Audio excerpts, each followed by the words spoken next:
how does a writer, an author create that sense of sort of zenith in terms of the narrative? So when we begin with the second and third girl being murdered, Yes.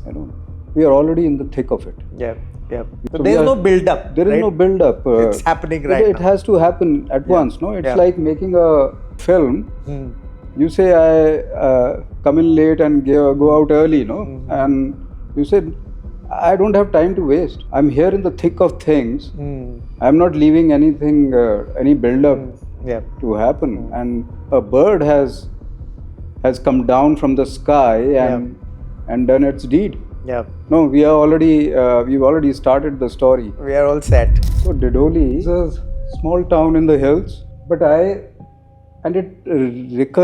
reappears in many other books that I have written. So it is there. It is there. I see Didoli more as an actor. Just imagine Julia Roberts. Now Julia Roberts could be Mary Riley. She could be a very sweet girl in another movie. So similarly, Didoli is an actor that plays different parts. I thought that something as stark and as bleeding, maybe. No, I don't know if that's the right word, but something that's so stark and it seems like you entered the chambers of the heart. What is Bloodhive? Bloodhive is something that blood leaves and sounds back into, no? So it is the heart, and it's like you've chopped the heart, right like that, through the center. Khurchen has made his heart very strong, his mind very strong, his arms very strong, because he has given up the use of several other organs.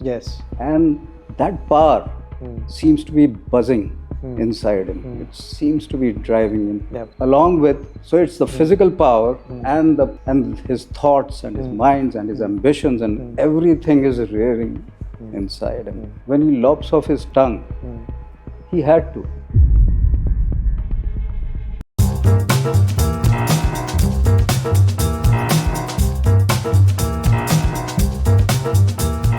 Hello, book nerds. Welcome to the Booknerds Podcast. In this episode, we're going to discuss this book called Bloodhive by Shashank Gupta. And it's here, right here. And, I've been spending a lot of time with this book and read it and feel ecstatic that it's completely out of the box. So what's happening in this book is that there's this invented fictional town of Didoli. There are three women who are disabled and they are murdered. The entire town is scared to venture out. Yaga's husband, who is also the collector of the town, is suspecting a disabled guy whose name is Khurchen, and he feels that he may be up to something and he may be behind these murders. Khurchen is disabled, but he can fly with his steel wings.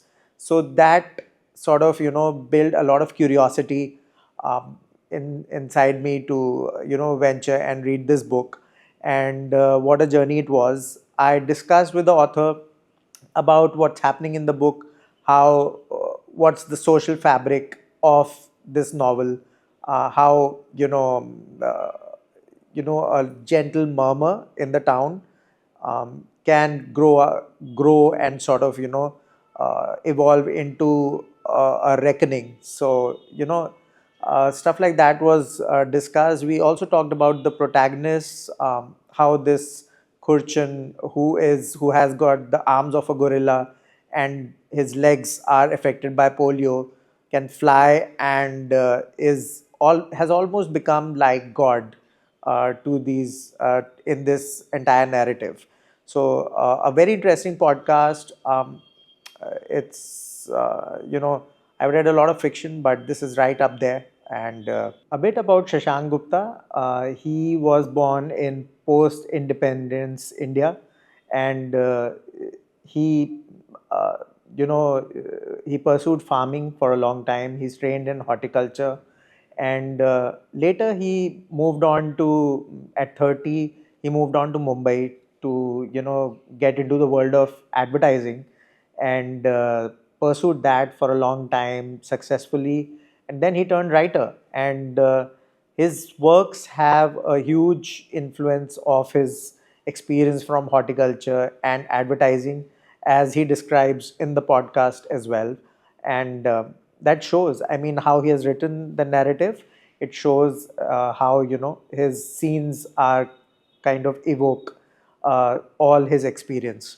So yeah, and some of his books, most of his books, have this fictional town of Didoli, where the town comes back as almost a character, So yeah, that's about the author, and you can also read some of his other books, including Four Chimneys, and yeah, do explore his work, and of course Bloodhive, which I have already talked about, and yeah, we'll be discussing just Bloodhive in this podcast. Yeah, watch the podcast and leave your comments, and if you get time, do buy the book and share your review on Amazon and wherever this book is available.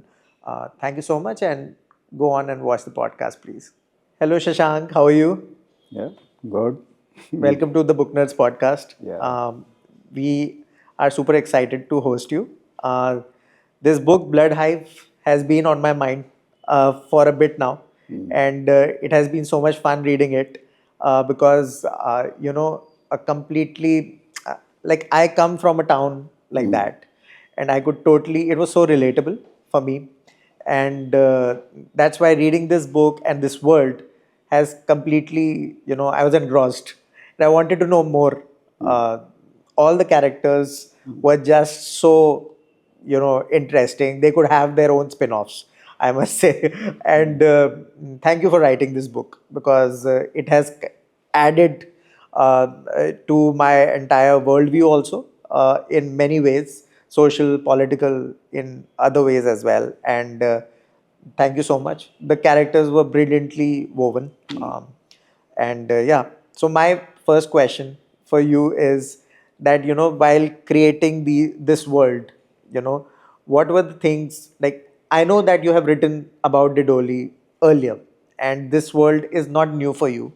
What were the things that you were kind of doing differently this time around, and compared to what you were writing about previously in previous books? Yeah. So first of all, happy to be here, and I always like to hear praise. Okay, that's great, because the book deserves it. It's not as if you are sitting here. That's why I'm doing it. It's totally out of the box, I must say. Thank you. So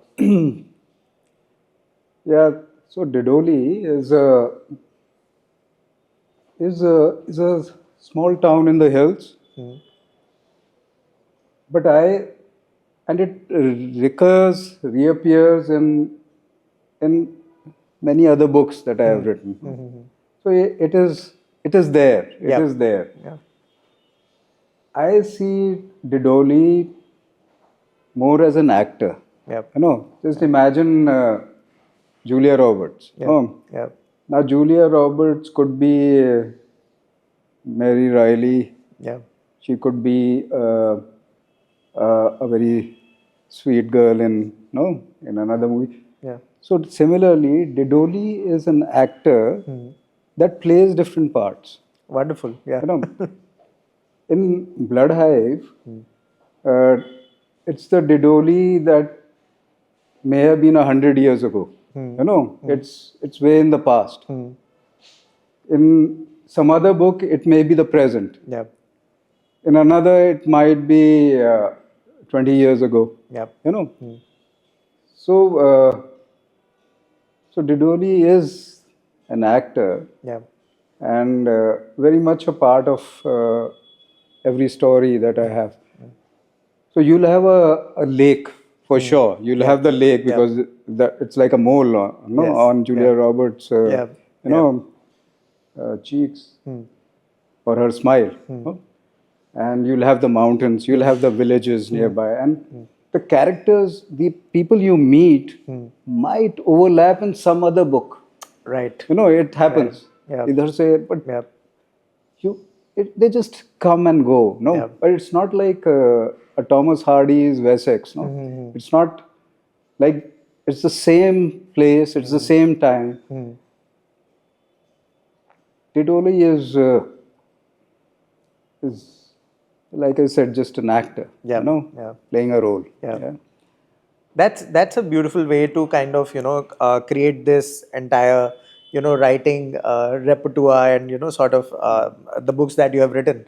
And a word about the book cover before we talk about the content of the book. It's pretty different. Let me show you.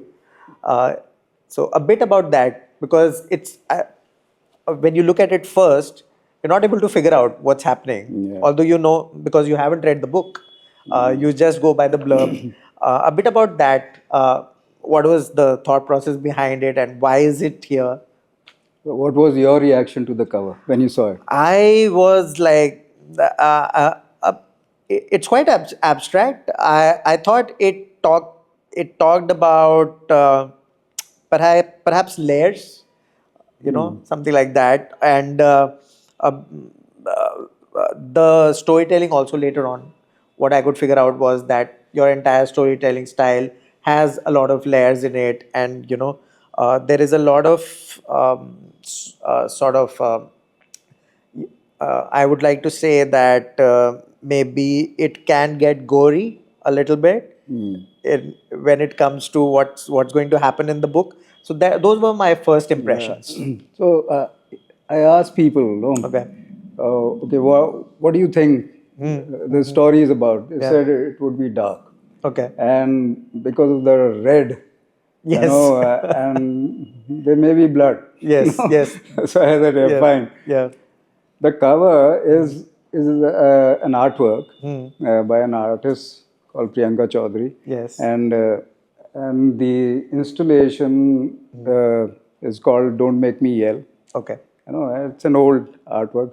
I thought that something as stark and as bleeding, maybe. No, I don't know if that's the right word, but something that's so stark, and it seems like you entered the chambers of the heart. Yep. Yep. Yeah. What is Bloodhive? Bloodhive is something that blood leaves and sawns back into, no? Yep.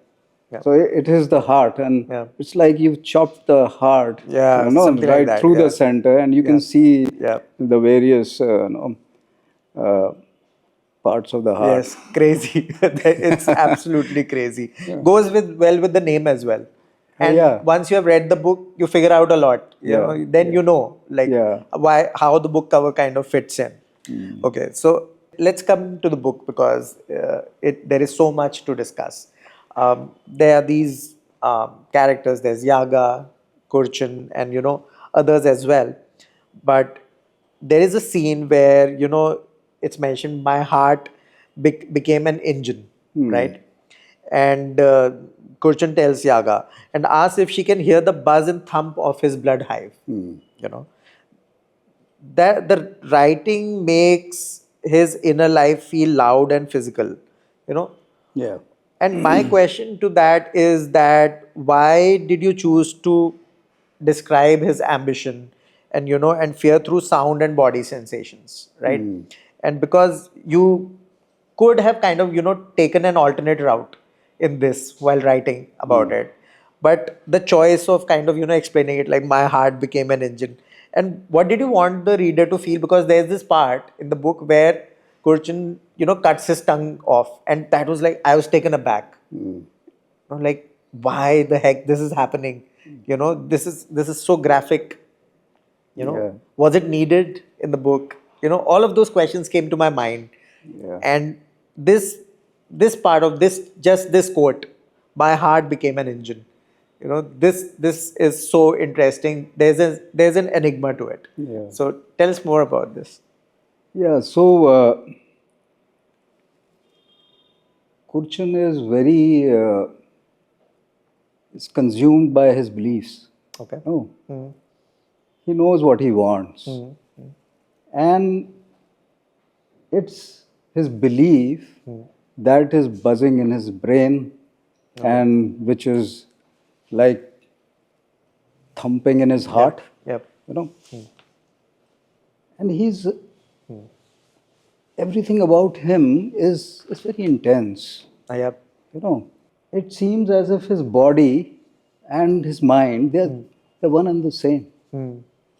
But there's a there's a strange thing. I have studied horticulture. Yep. There is a phenomenon. So if you lop off a stem, or you lop off a lot of stems, Right. Peripheral stems, the power seems to go to the apex. Okay. No, it's called apical dominance. Okay. Now, if you lop off the head, then the power goes to the other branches Right. of a plant. Right. Khurchen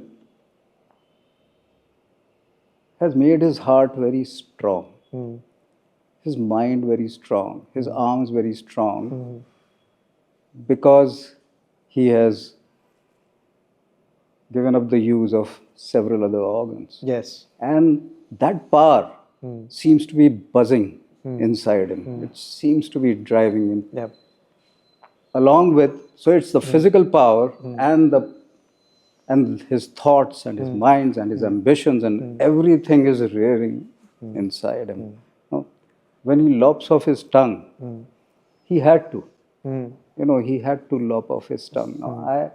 I didn't even consider that, okay, it might be a gory part of the book, but he had to lop off his tongue because coincidentally, at that time, there was a mob that was moving towards the house. Towards the house, yeah. Towards the house, and even the mob and the power within him, they seem to be in some sort of conflict.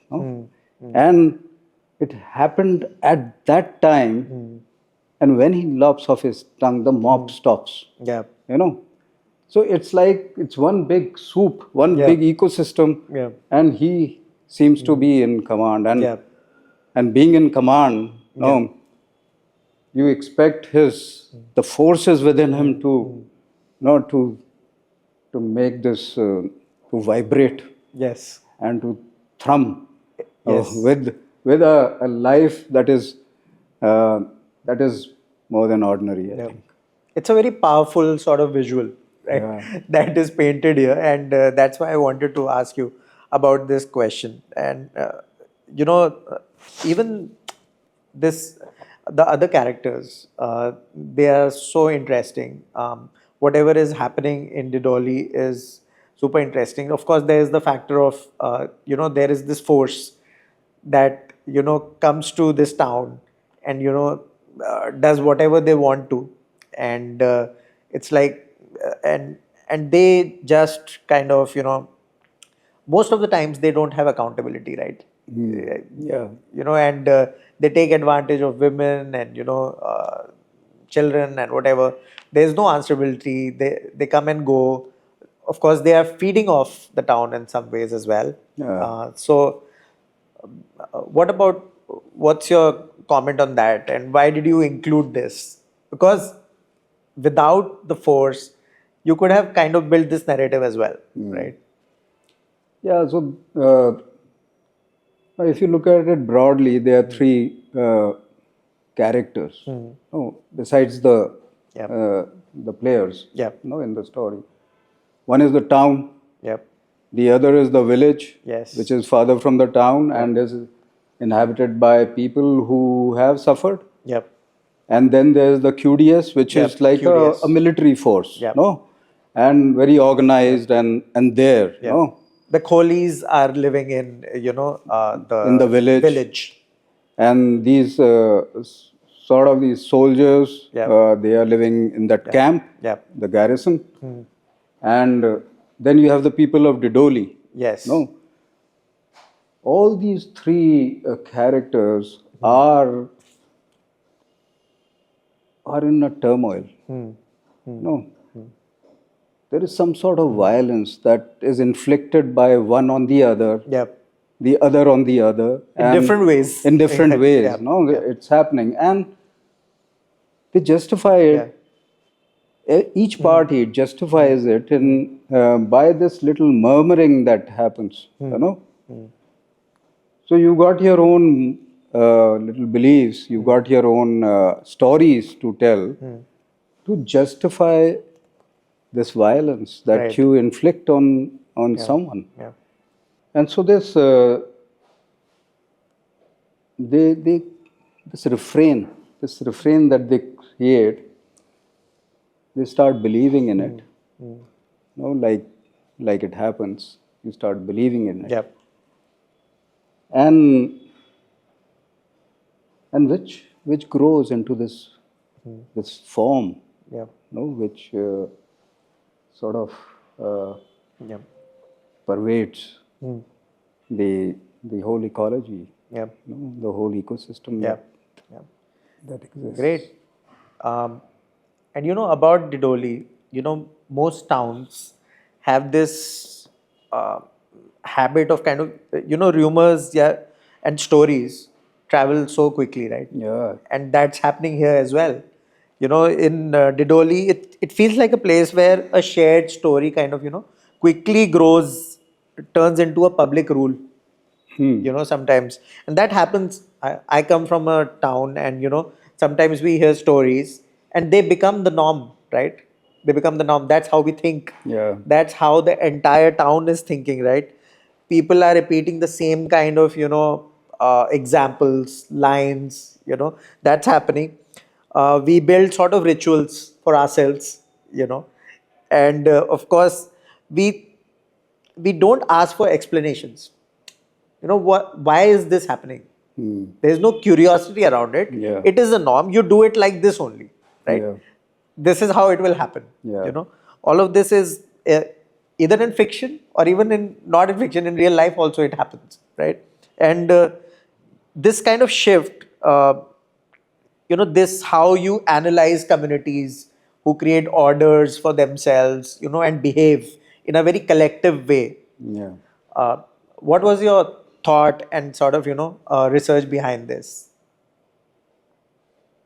I mean, there's no research as such, but the observation is that in a community, any community, especially in Didoli, we're talking about Didoli, and in this fictional town, you propound a story and you propagate it, and this common story that everyone owns sort of dilutes the guilt, right? You know, so it becomes a convenience. No, now if there is one person, you know, saying something, and there's a town saying the same thing, there is a dilution of guilt, of course. No, which happens, and so no one is responsible, right? Because everybody is, no, in a sense, right? So little bits of rumors and stories and narratives, you know, that are being created and shared. No? It's almost like you dilute a poison and it becomes a medicine. No, no, you keep diluting and it becomes sort of medicine for the community. And the accountability also kind of goes out of it, right? So who's accountable then? No? If you lynch someone, like, you know, who's to blame? There's no face to it. There is no face to it. And that happens, like I said earlier, in Didoli. It also happens in the village, the Kholi village. No? And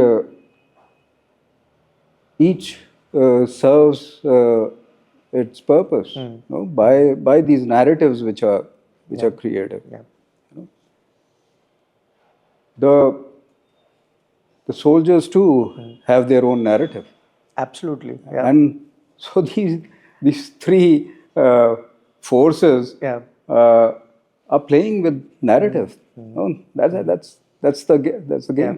If you look at the entire narrative from the soldiers' side, they would justify themselves. They would justify. Like we have worked hard, we are protecting you and whatever. Yeah. And then we have the right to certain things, right? Yes, certainly. We can come in and take your stuff. Yeah. We can do anything to your women.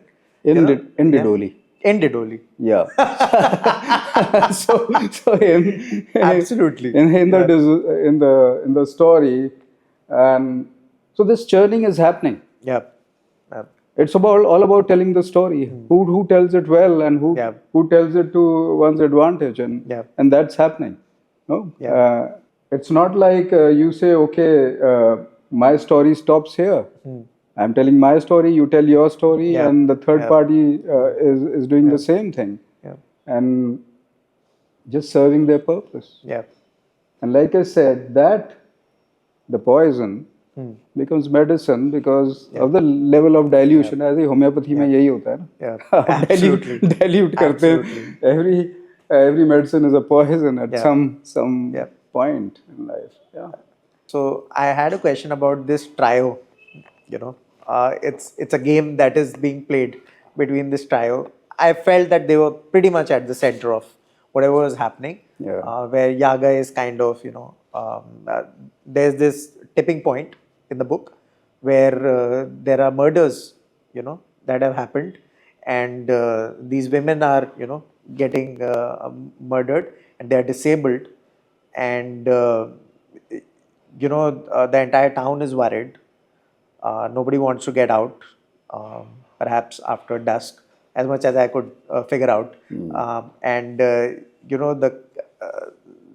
collector and his wife and Khurchen are in the spotlight, and everybody is trying to figure out what's going to happen now, because everybody's worried. There's a shared sense of macabre, I should say, that there's a sense of something is going to happen now. Yeah. So a bit about that.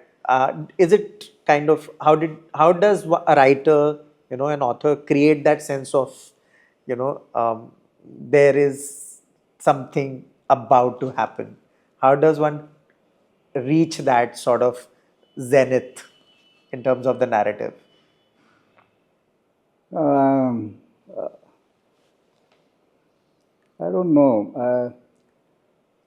I think in Bloodhive, what I tried to do was to come to the point at once. Okay. Okay. So when we begin with the second and third girl being murdered, yes, we are already in the thick of it. Yeah. Yeah. So there's no build up. There is no build up. It's happening right now. It has to happen at once. No, it's like making a film. You say I come in late and go out early, and you said I don't have time to waste. I'm here in the thick of things. I'm not leaving anything, any build up to happen. And here, this has happened. A bird has come down from the sky and done its deed. Yeah. No, we've already started the story. We are all set. we are all set. We have no time to play footsie. Yeah. And that's what happens in Bloodhive. And even as a writer, I don't like to waste time. Okay. Okay. No, and it may be because see, I've been making ad films. I've been writing ad films, and there you have 30 seconds to tell a story. Like that. Like that, because every second you're paying. You're paying for every second that you spend. There's dollars going out. Yeah, there's money going out. So it's as a habit. like to come immediately into action. Okay. And from one action to the other, to the other, to the other. No, that's the kind of storytelling I like. So if the book has a beginning and a middle and an end, no, which is usually the conventional course, thing. I like my chapters to have a beginning and a middle and an end. Oh, nice. And I like my scene to have a beginning and a middle and an end. No, so you say that, okay, I don't want to give you no time to mull over things. Whatever I have to say, I'll say it in the narration. If there is a tree that which is drenched in dew, and a dewdrop falls on the body of a girl, I said my tree is a part of the storytelling, but the dead body is there at the bottom of the tree. So no time to build. Which we just start with the action. That's beautiful, because a lot of contemporary storytelling is doing that.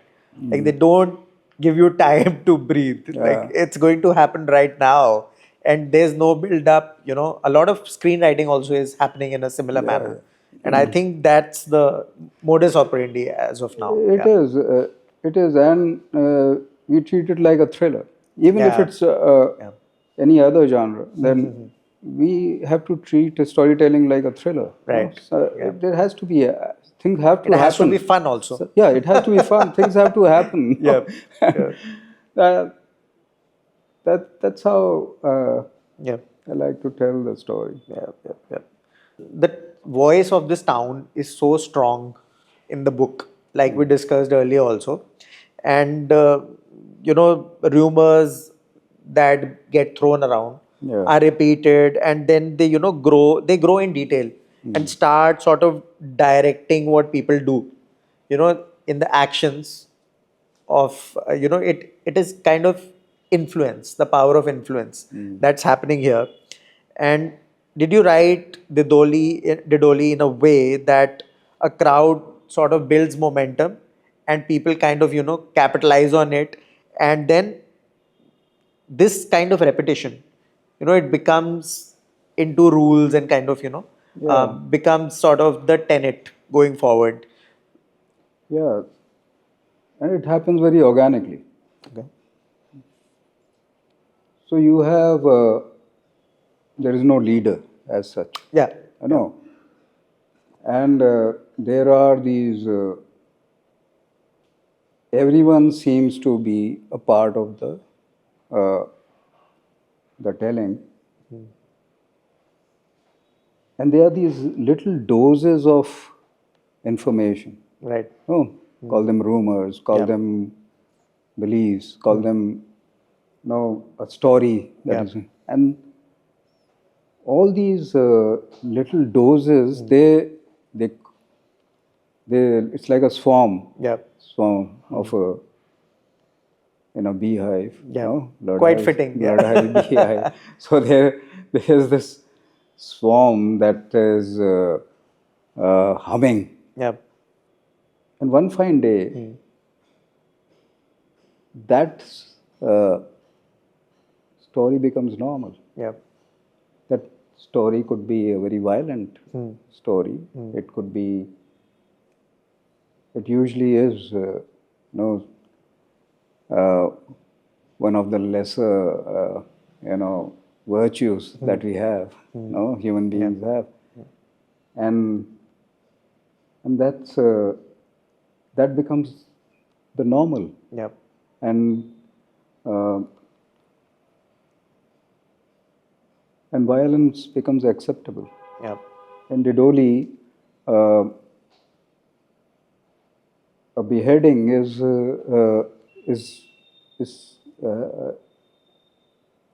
had with a pinch of salt. You say, okay, it happened.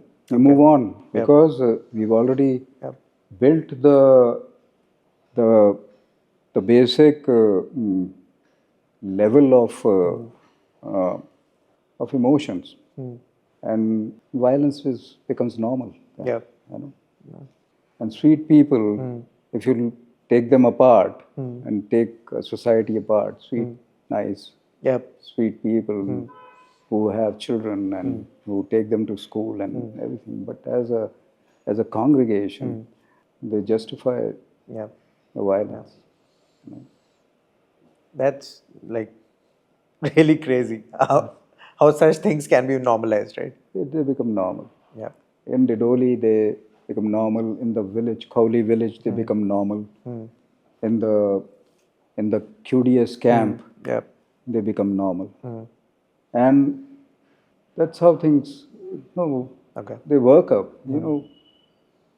and it becomes the character of a town. Yeah. A word about the language used, sir. Because, in this town, when something is said, you kind of keep repeating it. And from your perspective, while using language as a tool, how do you think that, this tool people use to kind of cope also, but also use it as a tool that can sort of trap them in Yeah. some ways. And uh, do you have to kind of be very careful of what kind of language you are giving these characters? And uh, is there so a word about that, your comments about that?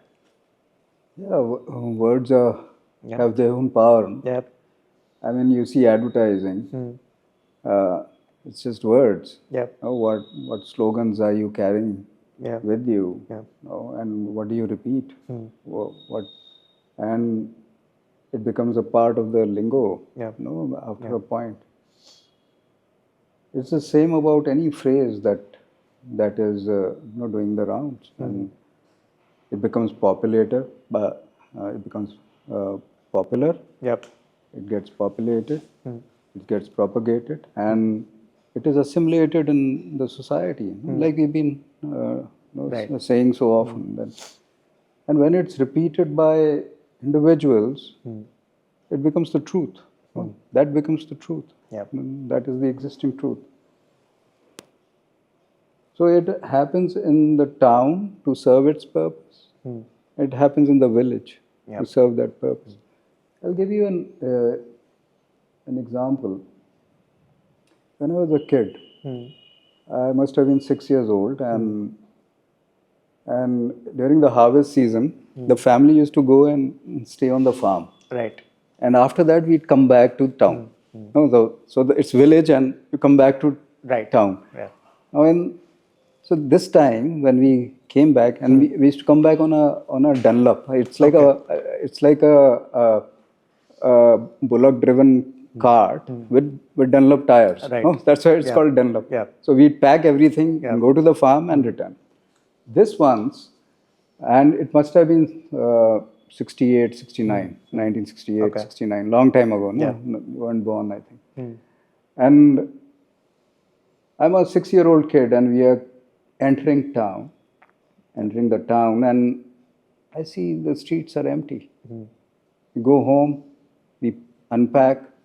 As a kid, I run out of the house. I see my neighbor.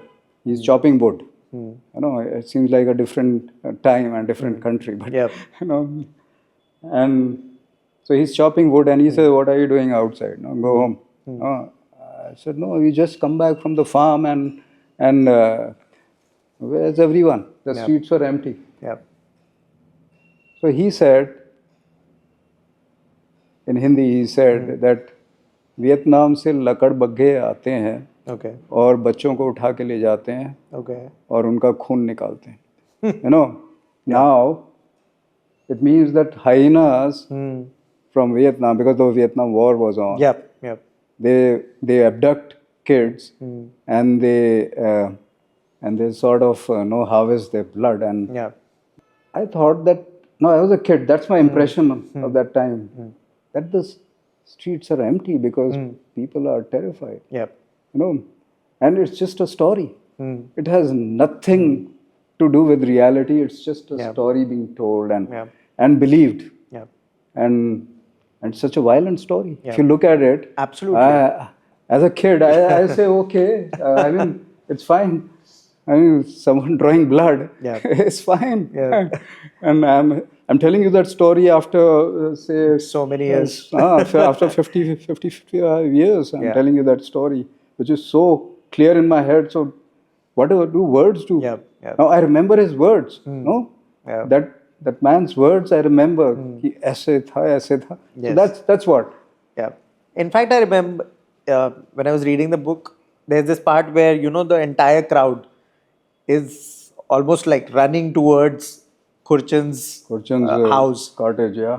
that cottage. Yeah. And it's so surreal, because language and, whatever is happening in this town can lead to something like that. Yeah. It's crazy. Yeah.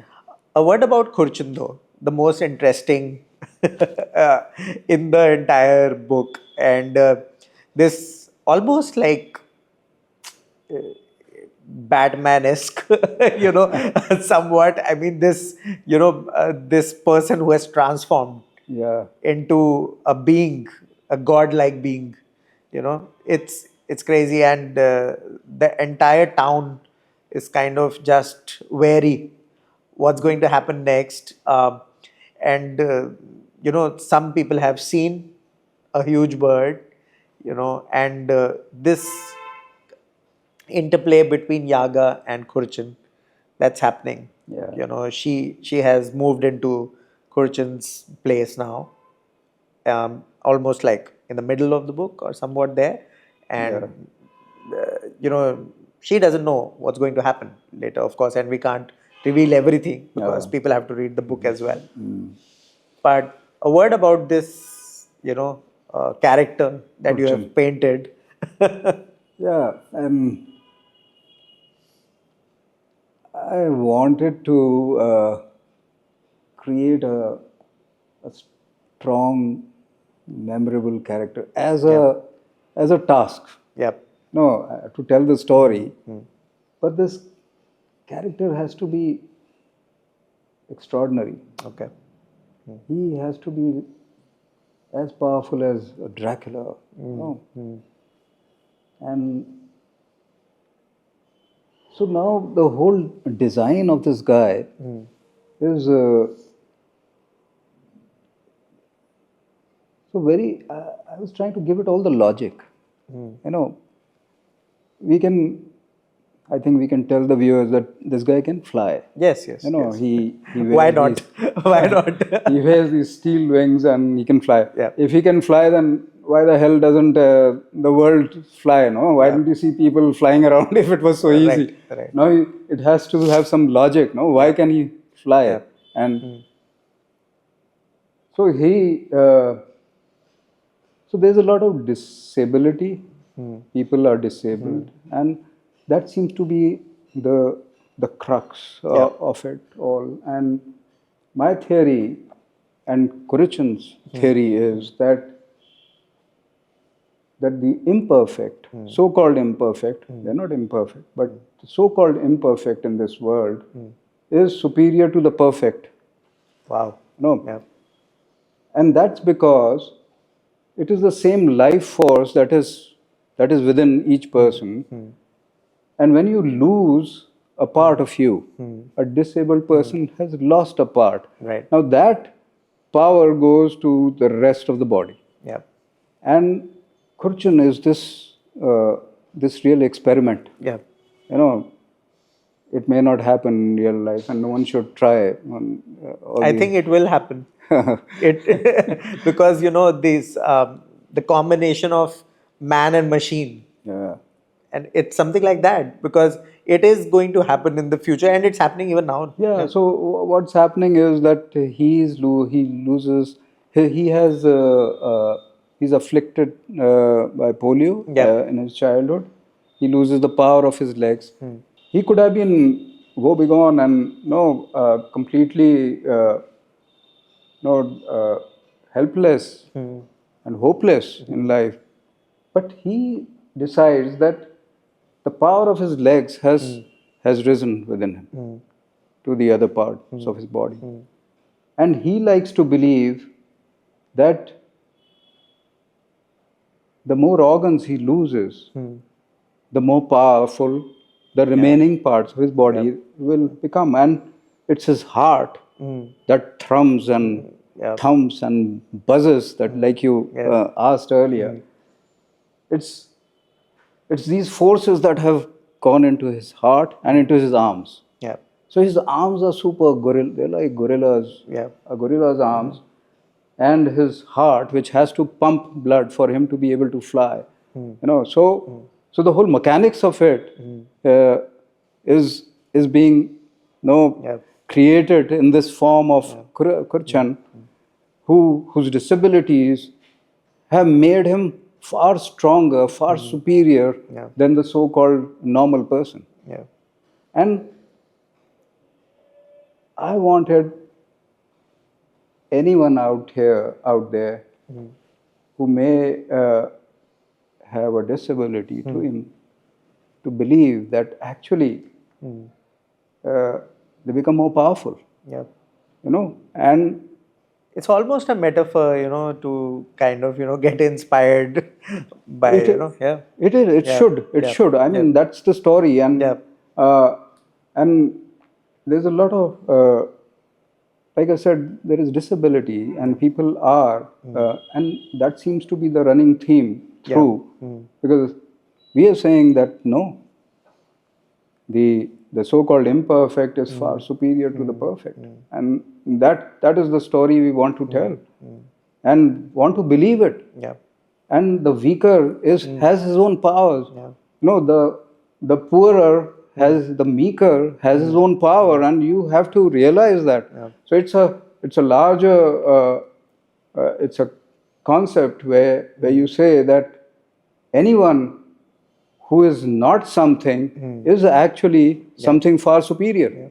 And that all of us have to believe that. I may have lost, not done anything remarkable in life, but there are forces within me that I have to realize. I have to know that this is the power that I possess. And every human being, and every so it's a theory. A theory applies to any system in this world. I'll say a country that is smaller and weaker should know that I've got a power within me that I have not realized yet, but I have to. That applies to the people of Didoli. Yep. You have that power. Realize that power. Khurchen has already done that. Yep. The Kholi village. Yep. They are the meekest, the poorest, but they are also coming into their own now. They have realized their power. Yes. They have realized their power, and that's what they found a leader as well, and So this I'm a horticulturist, so I know about plants, and I said that what applies to plants, I lop off the branches, and the top becomes superior. I lop off the top, and the branches spread out. In a chrysanthemum, if you have a potted chrysanthemum plant, you nip it, nip the bud, and you'll have more buds and more flowering happening. Yes. There was a guava tree in my house, my father's house. And so I said, okay, let's test apical dominance on this. Okay. And I started pruning it and training it. It started growing. And in 2 years, it became a climber. So instead of a tree, a guava tree became like a climber. It was a creeper. It is something that climbed onto the roof, and it was there like a vine. Like grapes. So you have guavas on magic. that. That's magic. That's apical dominance. Yes, and that's like so relevant to the book also. Metamorphosis into something else. It's become, and almost. I think we talked earlier also about this when we were speaking before the podcast, that it's almost like Kafkaesque. And when I read Metamorphosis, I felt a similar sort of Some transformation. Yet some transformation. And that happened to me again with Bloodhive because it's out of the ordinary. But, I would like to mention, a couple of days back, I noticed this art piece at a cafe in Dehradun, and it was by a person who has syndrome, and that art piece was just magic. I mean, very maximalist, but I was just in awe. So much time, like you said, that the other abilities of a person, when God has taken away something, it is just remarkable. How the depth of the art that was created, and yeah, it's beautiful. And thank you so much for writing this character. By the way, it's amazing, and the way you have dealt with disability also. I must congratulate you that you have kind of taken it and not try to evoke any empathy out of the reader using that. Okay. It's just there. Yeah. You have not tried to evoke anything. Yeah, it's a matter of fact, and this is how things are. This is what this character is. He's ruthless. He's kind. He's obsessed with equality. He's got these characteristics that he owns, and and and they are a part of his physical form as well. Yeah. Yeah. My characters also come from real life. Absolutely. And now Khurchen doesn't exist in real life. Yep. But there's a friend who had a similar sounding name. And he used to cry in the night. Okay. He used to really scream and yell and in pain. And he had kidney stones. And in college, we could hear him screaming into the night. Now that visual and his face is what I see. Oh, okay. If I have to give him a face, yeah. then I see him and I see his pain and I see his. I want to know what is that fire behind his eyes. That seems to be great. Okay. So I think I have a couple of more questions, but one that I really wanted to ask you was that the novel shows power operating through everyday actions, right? I mean, there's something happening all the time in Didoli, and like you said, that you get to the point when you're writing, and that's why so much is happening. There are community discussions. There is a comment here and there. There is a new collector who is kind of, he tried to emulate himself. All of that is happening, and so there are people who get listened to sometimes.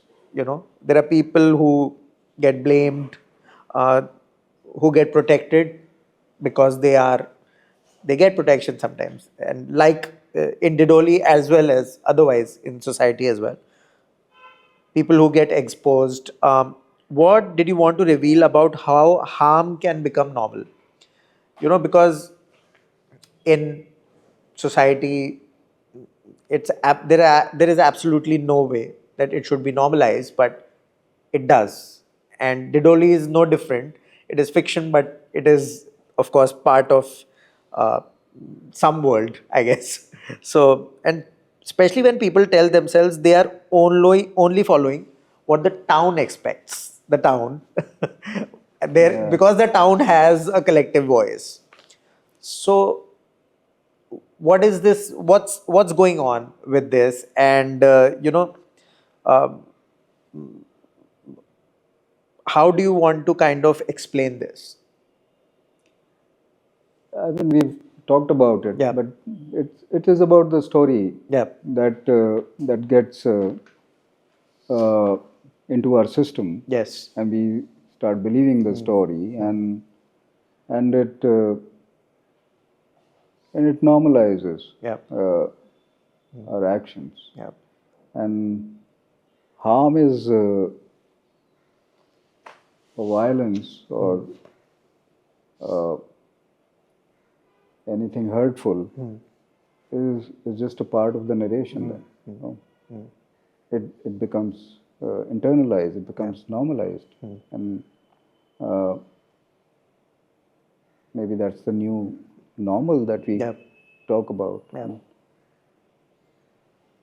And this happens a lot. It happens in most societies of the world, I think.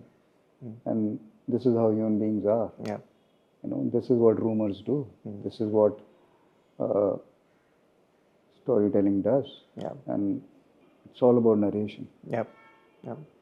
And the outcome of that could mean anything. Is it the base virtues or the noble virtues? What is being propagated? And I think that's what's happening throughout the book. That convenience that takes responsibility away from individuals and places it on a community, and then lets that community behave like an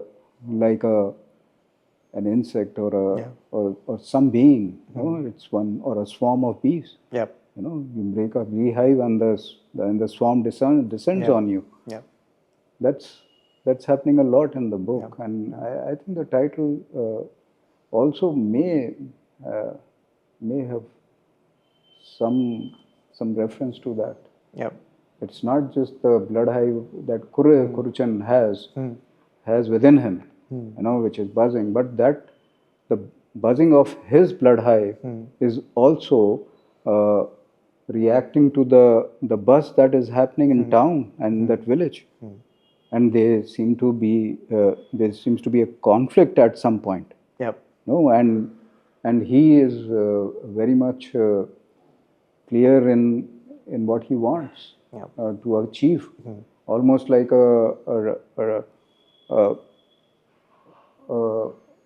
superior being who is managing this world in his own way. You know, I don't know if all this seems to be the outcome, you know, for the reader. I don't know, but it's about him trying to manage this world. There's so much of discordance and chaos and and all this murmuring that's happening, and he seems to know what he wants and what he wants to achieve, and how to play Didoli with the Khawli village and the QDS camp with the Didoli. So in that churn, he's managing that, and I don't know if I answered the question, but that's perfect.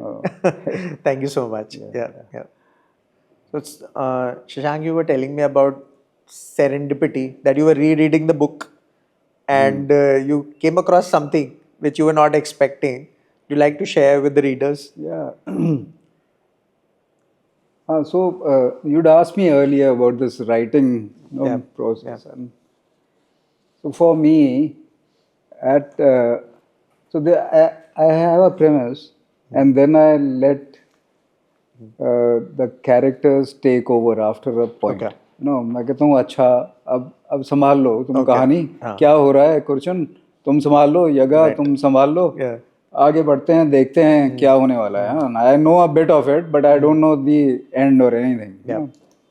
So one thing that I found suddenly, and I was surprised by it, that the story begins with a Khawli carrying coal to Yaga's home, because that's how you cooked in those days. There were no LPG cylinders, and towards the end, almost in the penultimate page,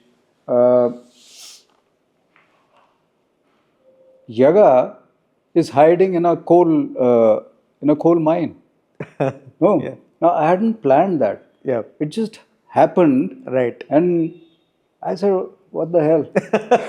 That's So, what happened? it. All comes, Yeah, so a circle. maybe coal has something to do with it, with the story. I Yeah. don't know even yet. Yeah. And most often, now this is a book we can talk about it. I say, oh yeah, I know what is there, and oh man, this happens, that happens. Okay, all crap.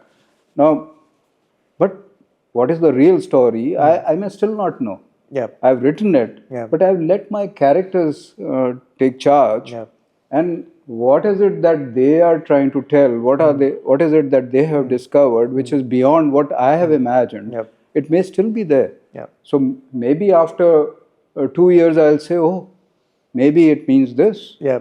No, because I'm not the only one writing. It's the characters also which are contributing to the story, and where they've taken it, I don't know. Yeah. तो मुझे नहीं पता. आप Yes, मेरे से right. पूछ रहे हैं, Yeah. no, all these questions, and I'm trying to answer. No, I say okay, yeah. but there must be so much I don't know. Yeah, absolutely. That happens. And even with the readers coming in to the picture, Yeah. they have like different interpretations Yeah, of the story. obviously, yeah. Like, if I have read the book once, I will have a sort of idea. And even then, it would be superficial, because I haven't really, marinated myself into the world, maybe.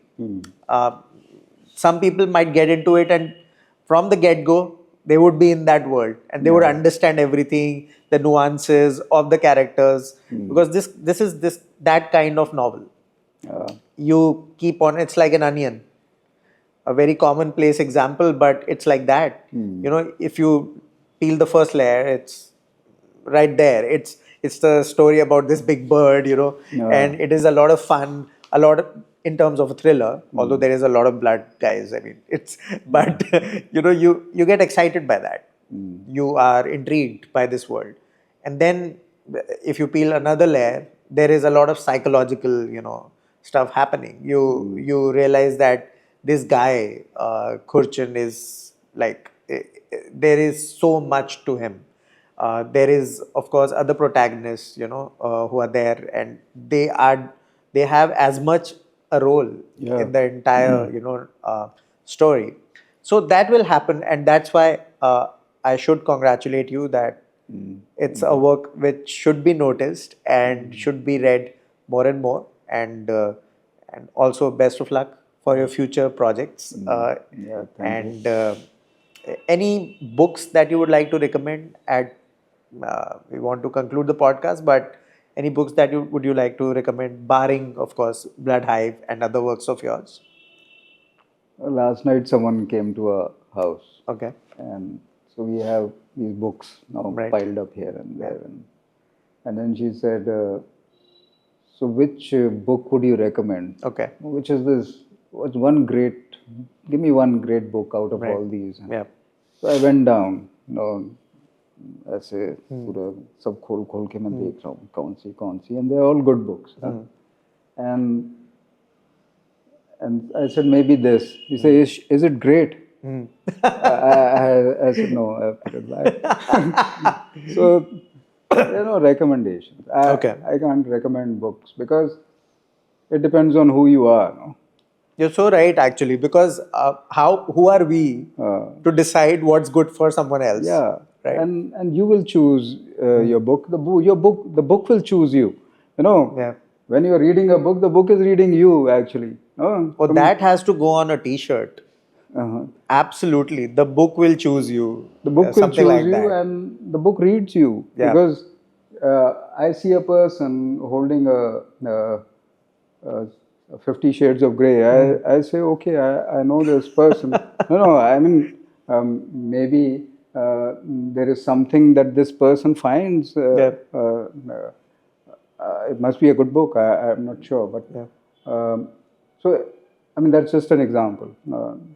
Maybe so it's so I don't recommend books. Yeah. You just destroyed the entire economy because Book Talk and Instagram is built on that. But Yeah. you are so right. You are so right. I mean, we can recommend our favorites. Yeah. But it's so tough to, understand the other person's, psyche and the place in time Yeah. where he is or she is. Yeah. It's so tough. I think on that note, thank you so much Thank for you. being on the Booknerds podcast. So happy to host you. And Bloodhive is one of a kind. That's my, how I would like to sum it up, my experience reading it. And I'm so happy. Looking forward to so much more from you. Thank you. Yeah, thank you.